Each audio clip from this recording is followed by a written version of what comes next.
Dear student, today I am going to explain problem number 5, final accounts, that is trading, profit and loss account as well as balance sheet. Okay, ನಿನ್ನೆ first type of ಅಕೌಂಟ್ಸನ್ನು ಮಾಡಿದೆ. Total debtors account, total creditors account, cash book. ಇದರಲ್ಲಿ final output ಏನು ಬಂತಪ್ಪ ಅಂದರೆ, that is cash received from debtors. ಅದನ್ನು ನಾವು cash ಅಕೌಂಟಲ್ಲಿ ಪೋಸ್ಟಿಂಗ್ ತೊಗೊಂಡಿದ್ವಿ, ಅಲ್ಲಿಗೆ ಅದು ಮುಗೀತು. ಮತ್ತು ಕ್ರೆಡಿಟರ್ಸ್ ಅಕೌಂಟನ್ನು ಕ್ಲೋಸ್ ಮಾಡಿದ್ವಿ. That is cash paid to creditors 50,000 ರೂಪಾಯಿ, ಅದನ್ನು ಪೋಸ್ಟಿಂಗ್ ತೊಗೊಂಡ್ವಿ. That is cash paid to creditors cash ಅಕೌಂಟಲ್ಲಿ. ಅಲ್ಲಿಗೆ 2 ಅಕೌಂಟ್ ಕ್ಲೋಸ್ ಆಗಿದೆ. ನೆಕ್ಸ್ಟು ಕ್ಯಾಶ್ ಬುಕ್ಕನ್ನು ಕ್ಲೋಸ್ ಮಾಡಿದ್ವಿ. ನಮಗೆ ಕ್ಲೋಸಿಂಗ್ ಬ್ಯಾಲೆನ್ಸ್ ಆಫ್ ಕ್ಯಾಶ್ ನಮಗೆ ಸಿಕ್ತು. That is 27,400 rupees. That must be record in the balance sheet. ಯಾಕೆ ಈ ಅಮೌಂಟನ್ನು ನಾವು ಬ್ಯಾಲೆನ್ಸ್ ಶೀಟಲ್ಲಿ ತೊಗೊಬೇಕು. ದಟ್ ಈಸ್ ಕ್ಯಾಶ್ 27,400 rupees ತೊಗೊಬೇಕು. ಅಲ್ಲಿಗೆ ಇದಾದಮೇಲೆ next we must go to the problem. ಒಂದೊಂದೇ ನೋಡ್ಕೊಂಡು ಪೋಸ್ಟಿಂಗ್ ಮಾಡಿಕೊಂಡು, ದಟ್ ಈಸ್ ಯಾವುದೇ ಟ್ರಾನ್ಸಾಕ್ಷನ್ಸ್ 2 ಕಡೆ ಅಪೇರ್ ಆಗಿದ್ರೆ ಮತ್ತೆ ಇನ್ನೆಲ್ಲೂ ಸಹ ರೆಕಾರ್ಡ್ ಆಗಲ್ಲ. ಒಂದು ಕಡೆ ಅಪೇರ್ ಆಗಿದ್ರೆ ಮಾತ್ರ ಇನ್ನೊಂದು ಕಡೆ ರೆಕಾರ್ಡ್ ಮಾಡ್ಕೊಂಡು ಹೋಗಬೇಕು. ಜಸ್ಟ್ ರಿವೀಲ್ ಮಾಡ್ಕೊಂಡು ಹೋಗೋಣ, ಪೋಸ್ಟಿಂಗು ಮಾಡ್ಕೊಂಡು ಹೋಗೋಣ. Mister Mohan commenced business on 1/1/2019 with capital of rupees 45,000. 45,000 ರೂಪಾಯಿ ಇದು ಕ್ಯಾಪಿಟಲ್ ಇಂಟ್ರೊಡ್ಯೂಸ್ ಮಾಡಿದರೆ. ಇಲ್ಲಿ ಫಸ್ಟು ಕ್ಯಾಶಲ್ಲಿ ಕ್ಯಾಶ್ ಬುಕ್ಕಲ್ಲಿ ರೆಕಾರ್ಡ್ ಮಾಡಿದ್ವಿ. ಕ್ಯಾಶ್ ಅಕೌಂಟ್ ಇಟ್ಟು ಕ್ಯಾಪಿಟಲ್ ಅಕೌಂಟ್ ಅಂತ the same amount should be record in the final balance sheet. ಯಾಕಂದರೆ ಓಪನಿಂಗ್ ಬ್ಯಾಲೆನ್ಸ್ ಶೀಟ್ ಮಾಡ್ಲಿಕ್ಕೆ ಬರಲ್ಲ, ಯಾಕಂದರೆ ಇದು ಕ್ಯಾಪಿಟಲ್ ಅಕೌಂಟ್ ಇಂಟ್ರೊಡ್ಯೂಸ್ ಮಾಡಿದ್ದಾರೆ. ಹಾಗಾಗಿ this will be considered as A opening capital. ನೋಡಿ 45,000 rupees ಇದೆಯಲ್ಲ, ಇದನ್ನು ನಾವು ರೆಕಾರ್ಡ್ ಮಾಡ್ತೀವಿ. ನೋಡಿ ದಟ್ ಈಸ್ ಬ್ಯಾಲೆನ್ಸ್ ಶೀಟಲ್ಲಿ, that is opening capital account 45,000 rupees. ಓಕೆನಾ. Next that is during the immediately purchased furniture of rupees 24,000. 24,000 ರೂಪಾಯಿ ಫರ್ನಿಚರ್ ಪರ್ಚೇಸ್ ಮಾಡಿದ್ರು. ಇದನ್ನು ನಾವು ಕ್ಯಾಶ್ ಬುಕ್ಕಲ್ಲಿ ರೆಕಾರ್ಡ್ ಮಾಡಿದ್ವಿ. ಅಗೈನ್ ನಾವು it is a furniture is an asset, must be record in the asset side of the balance sheet. ನೋಡಿ furniture rupees 24 depreciation ಇದೆ. ಹಾಗಾಗಿ ನಾವು ಇನ್ನರ್ ಕಾಲಮಲ್ಲಿ 24,000 rupees ರೆಕಾರ್ಡ್ ಮಾಡ್ತೀವಿ. Next that is called as during the year he received from his uncle a gift of rupees 3,000. So this is additional capital. First ಇದನ್ನು ನಾವು cash ಬುಕ್ಕಲ್ಲಿ record ಮಾಡ್ಕೊಂಡ್ವಿ. Again this must be record in the closing balance sheet. Added to opening capital add ಮಾಡ್ತೀವಿ. ನೋಡಿ opening capital 45,000 inner ಕಲಮಲ್ಲಿ ತೊಗೊಂಡ್ವಿ, plus additional capital gift 3,000 rupees add ಮಾಡ್ಕೊಂಡು ಹಂಗೆ ಇನ್ನರ್ ಕಲಮಲ್ಲಿ ನಾವು ರೆಕಾರ್ಡ್ ಮಾಡ್ಕೊತೀವಿ. ನೆಕ್ಸ್ಟು ಈ borrowed from his father a sum of rupees 5,000 loan means it is a liability. ಇದು ಫಸ್ಟು ಕ್ಯಾಶ್ ಬುಕ್ಕಲ್ಲಿ ರೆಕಾರ್ಡ್ ಮಾಡ್ಕೊಂಡಿದ್ರಿ. ನೆಕ್ಸ್ಟ್ ಈಗ ನಾವು this must be record in the final balance ಶೀಟ್ಗೆ ನಾವು loan it is a liability side record ಮಾಡ್ತೀವಿ. ನೋಡಿ ಲೈಬಿಲಿಟೀಸಲ್ಲಿ ಲೋನ್ ಫ್ರಮ್ ಫಾದರ್ 5,000 rupees. ಓಕೆನಾ. ನೆಕ್ಸ್ಟು ಈ withdrawn rupees 600 per month for his household expenses. This is drawings ನಾವು cash ಬುಕ್ಕಲ್ಲಿ record ಮಾಡ್ಕೊಂಡಿದ್ವಿ. ಈಗ ನಾವು ಇದನ್ನು ನಾವು ಓಪನಿಂಗ್ ಕ್ಯಾಪಿಟಲ್ ಟೋಟಲ್ ಮಾಡ್ಕೊಂಡು ಅದರಲ್ಲಿ ಮೈನಸ್ ಮಾಡ್ತೀವಿ. ದಟ್ ಈಸ್ ಡ್ರಾಯಿಂಗ್ಸ್ ಅಂತ ಅಂದ್ಬಿಟ್ಟು 600 × 12 7,200 rupees. ನೋಡಿ ಬ್ಯಾಲೆನ್ಸ್ ಶೀಟಲ್ಲಿ ಡ್ರಾಯಿಂಗ್ಸ್ ಅಂತ ಹಾಕಿದ್ದೀನಿ. ನೋಡಿ ಡ್ರಾಯಿಂಗ್ಸ್ ಇಲ್ಲಿ ನಾನು ಟೋಟಲ್ ಮಾಡಿದ್ದೀನಿ. ಫಸ್ಟ್ 7,200 rupees ಇಲ್ಲಿ ಹಾಕ್ಬಿಟ್ಟಿದ್ದೀವಿ. Next he had no bank account on, okay, this is all dealings were in cash. Okay, he did not maintain books, but the following informations are however given. ನೋಡಿ ಇಲ್ಲಿ ಸೇಲ್ಸಲ್ಲಿ that is including cash sales of rupees 30,000, total 1 lakh rupees. ಅಲ್ಲಿಗಿಲ್ಲಿ cash sales 30,000 rupees, in remaining 70,000 rupees credit sales. ಈಗ cash sales cash ಬುಕ್ಕಲ್ಲಿ record ಆಗಿದೆ, credit sales debtors account record ಆಗಿದೆ. ಅಲ್ಲಿ ಒಂದೊಂದು ಕಡೆ ರೆಕಾರ್ಡ್ ಆಗಿದೆ, ಇನ್ನೊಂದು ಕಡೆ ರೆಕಾರ್ಡ್ ಮಾಡ್ತೀವಿ. ಅಲ್ಲಿ that is trading account record ಮಾಡ್ತೀವಿ. ನೋಡಿ ಎರಡೂ ಸಹ ರೆಕಾರ್ಡ್ ಮಾಡ್ತೀವಿ. ದಟ್ ಈಸ್ ಕಾಲ್ಡ್ ಆಸ್ ಇಲ್ಲಿ ಸೇಲ್ಸ್ ಅಂತ ಹಾಕ್ಕೊಂಡು cash 30,000, credit 70,000, total 1 lakh rupees record ಮಾಡ್ಕೊಂಡ್ವಿ.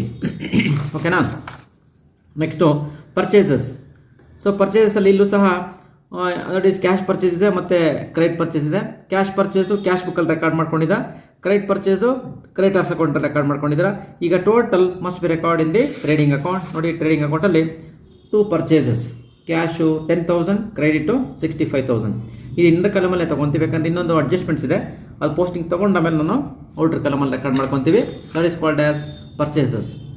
Okay. Next carriage inwards is one of the important trading account items. That is ಇದು ಫಸ್ಟ್ ನೀವು ಏನು ಮಾಡ್ತೀರಿ, ಕ್ಯಾಶ್ ಬುಕ್ಕಲ್ಲಿ ರೆಕಾರ್ಡ್ ಮಾಡ್ಕೊಂಡಿದ್ದೀರಾ. ಇನ್ನೊಂದು ನಾವು ಟ್ರೇಡಿಂಗ್ ಅಕೌಂಟಲ್ಲಿ ರೆಕಾರ್ಡ್ ಮಾಡ್ತೀವಿ. That is to carriage inwards. That is carriage inwards 700 rupees. Next wages. ಇದು ಅಷ್ಟೇ ಟ್ರೇಡಿಂಗ್ ಅಕೌಂಟ್ ಫಸ್ಟ್ ಕ್ಯಾಶ್ ಬುಕ್ಕಲ್ಲಿ ರೆಕಾರ್ಡ್ ಮಾಡ್ಕೊಂಡಿದ್ದೀರಾ. ಈಗ ಟ್ರೇಡಿಂಗ್ ಅಕೌಂಟಲ್ಲಿ to wages 300 rupees. Next discount allowed. Discount allowed ಇದು ಫಸ್ಟು ಡೆಟಾರ್ಸ್ ಅಕೌಂಟ್ ರೆಕಾರ್ಡ್ ಮಾಡ್ಕೊಂಡಿದ್ದೀರಾ. ಈಗ ನಾವು ಇದನ್ನೇನು ಮಾಡ್ತೀವಿ, ನಾವು it is an expenses must debited to trading that is profit and loss account. ನೋಡಿ ಪ್ರಾಫಿಟ್ ಅಂಡ್ ಲಾಸ್ ಅಕೌಂಟಲ್ಲಿ ಡಿಸ್ಕೌಂಟ್ ಇಲ್ಲಿದೆ ನೋಡಿ, discount allowed 800 rupees. Next salary. ಇದು ಸ್ಯಾಲ್ರಿ ಫಸ್ಟ್ ಈಗ ಕ್ಯಾಶ್ ಬುಕ್ಕಲ್ಲಿ ರೆಕಾರ್ಡ್ ಮಾಡ್ಕೊಂಡಿದ್ದೀರಾ.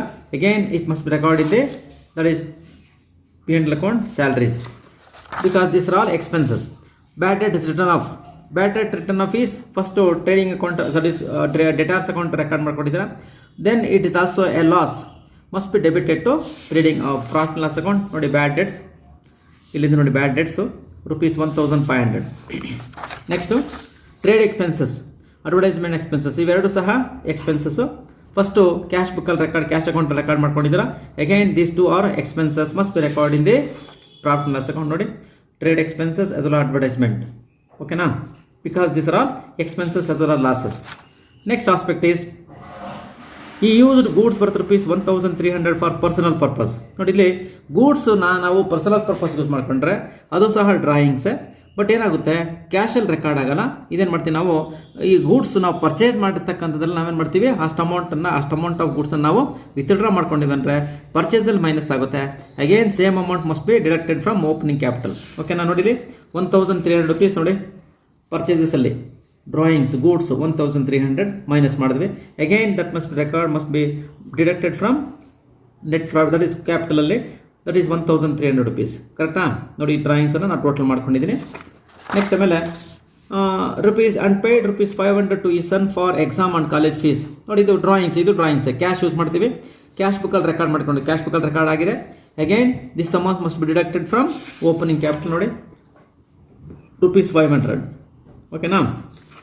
ನೆಕ್ಸ್ಟು ಆನ್ 35 ಇದು closing balance 31st December 2019 is debtors for ₹21,000. ಇದು ಫಸ್ಟು ಡೆಟಾರ್ಸ್ ಅಕೌಂಟ್ ರೆಕಾರ್ಡ್ ಮಾಡ್ಕೊಂಡಿದ್ವಿ.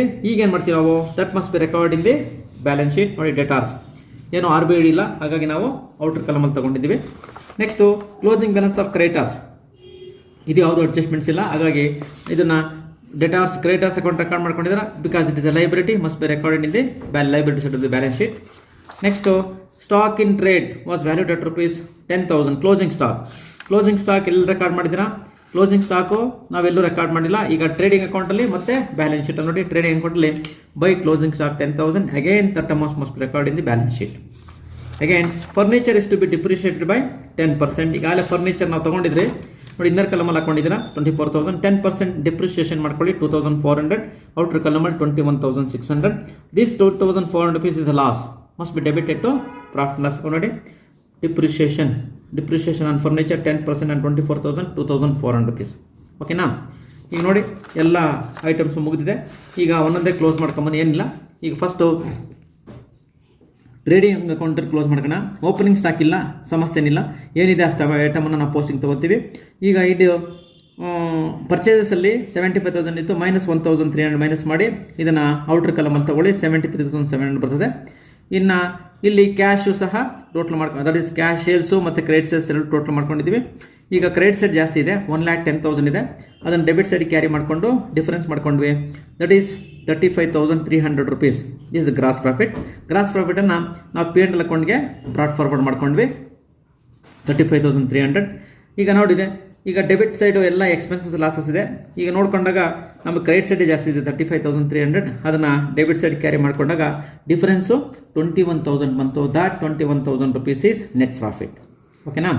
ಈ ನೆಟ್ ಪ್ರಾಫಿಟ್ ಏನು ಮಾಡಬೇಕಪ್ಪ ಅಂತ ನಾವು must be added to opening capital.